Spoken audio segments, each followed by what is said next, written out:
దీనికి ఏంటంటే NTA standards కావాలి. 100 NTU కానీ 10 NTU కానీ ఏం పెడతారో అది మీకు కావాలి. వితౌట్ స్టాండర్డ్ ఇన్స్ట్రుమెంట్ ఏమీ పనికిరాదు. ఎందుకంటే ఇన్స్ట్రుమెంట్ ఆన్ చేసే ప్రతిసారి మిమ్మల్ని బై డిఫాల్ట్గా చూడండి, ఇక్కడ చూడండి రిఫరెన్స్ అంటే ఏంటి, బ్లాంక్ డిస్టిల్ వాటర్ అండి, అది పెట్టేశాను. అది పెట్టేసి ఈ క్యాప్ కంపల్సరీ క్లోజ్ చేయండి. క్యాప్ ఉంచుకొని జాగ్రత్తగా పడేకుంటూ ఇది ఎక్స్టెంట్ వెళ్ళకుండా అనమాట. పెట్టేసి రెఫరెన్స్ అంటే బ్లాంక్ డిస్టిల్ వాటర్ పెట్టాం కదా, పెట్టిన తర్వాత ఎంటర్ కొట్టాలి. ఎంటర్ కొట్టిన తర్వాత ఆటోమేటికల్లీ అడుగుతుంది, మళ్ళీ ఎంటర్ కొట్టండి. తీసుకోండి, బిజీ అని తీసుకొని దీన్ని రీడ్ చేసుకుంటాం. దీన్ని 0 కింద రీడ్ చేసుకుంటాం. చేసుకున్న తర్వాత డైరెక్ట్గా స్టాండర్డ్ అడుగుతుంది. నా దగ్గర 100 NTU ఉంది.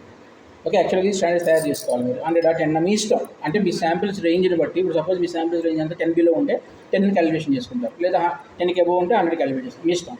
స్టాండర్డ్ అడుగుతుంది చూడండి, బయటగా రిఫరెన్స్ తీసేసుకుని 0 అని స్టాండర్డ్ అడుగుతుంది. స్టాండర్డ్ మనం ఏదైతే పెడతామో అది పెట్టేసి ఆ వాల్యూకి మనం అయితే రిజిస్టర్ చేసుకోవడానికి ఇక్కడ నాబ్ ఇచ్చాడు.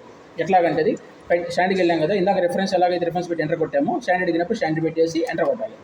ఎంటర్ కొట్టినప్పుడు ఇలాగ వాల్యూ వస్తుంది. మీకు సపోజ్ ఈ వాల్యూ కనుక మీకు తెలిసిందే 50 or 100 అనుకోండి, ఆ వాల్యూ ఇట్లా అడ్జస్ట్ చేసుకుంటారు. ఎంత అయితే అంత. ఇది యాక్చువల్గా 100, నేను ఆల్రెడీ అడ్జస్ట్ చేసాను కాబట్టి చూపించేస్తుంది. 100కి అడ్జస్ట్ చేసిన తర్వాత మళ్ళీ ఎంటర్ కొట్టండి, అడ్జస్ట్ అయిపోతుంది. అంటే మన ఇన్స్ట్రుమెంట్ 0కి 100కి అడ్జస్ట్ అయిపోయింది. ఇంకా తర్వాత శాంపిల్ పెట్టేస్తే ఆ 0కి 100 మధ్యలో ఉన్న శాంపిల్ వాల్యూ చూపిస్తుంది. ఇప్పుడు శాంపిల్ చూడండి, అదే అడుగుతుంది చూడండి. ఫర్ ఎగ్జాంపుల్ వాటర్ ఏమైనా తీసుకోవచ్చు. తీసుకోండి, ఇది శాంపిల్ కాదండి, ఇది అదే నోన్ బ్లాంక్ స్టాండర్డ్ మధ్యలో శాంపిల్. ఇక రీడ్కి వచ్చింది. ఇప్పుడు రీడ్ ప్రెస్ చేస్తే ఇంక డైరెక్ట్గా శాంపిల్ తీసుకోవచ్చు.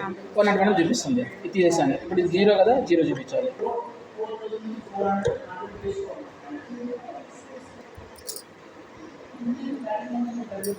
పాయింట్లో చూపిస్తుంది, పాయింట్ 3. ఓకే, ఇప్పుడు మీరు ఆ ప్లేస్లో శాంపిల్ పెట్టేసి శాంపిల్ తీసుకోవచ్చు. మళ్ళీ ఒకసారి ఆఫ్ చేసి ఆన్ చేశారా, మళ్ళీ మొదటికి వస్తుంది.